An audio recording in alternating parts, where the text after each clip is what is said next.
Bonjour et bienvenue à toutes et tous dans cet hémicycle du Parlement bruxellois où je me trouve pour vous présenter le sommaire de ma dernière newsletter de l'année. Une année qui aura été marquée dès son début malheureusement par des attentats à Paris, encore des attentats à Paris et à Bamako récemment et malheureusement partout ailleurs dans le monde.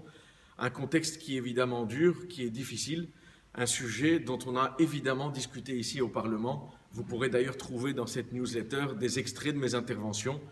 J'ai bien sûr demandé un renforcement de la sécurité, du renseignement, ça relève du niveau fédéral, mais j'ai aussi insisté pour qu'on investisse davantage dans l'éducation, dans la culture, dans la cohésion sociale, qui sont des éléments importants bien sûr pour prévenir ce genre de radicalisme violent et pour lutter contre le terrorisme.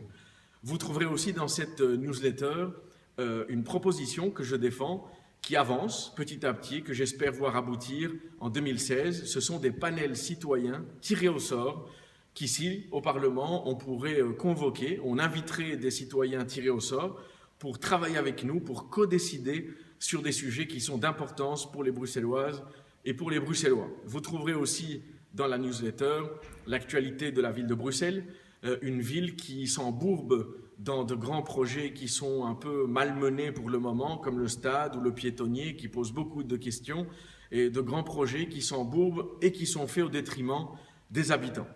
Vous verrez également de l'actualité internationale, mon investissement dans la francophonie, avec un certain nombre d'articles, et aussi un reportage sur notre accueil de Michaëlle Jean, la secrétaire générale de la francophonie que nous avons reçue au Parlement de la Fédération Wallonie-Bruxelles. Je vous souhaite en tout cas une bonne lecture, une bonne visite sur mon site, mais surtout de bonnes fêtes de fin d'année avec vos proches et avec celles et ceux que vous aimez. À bientôt.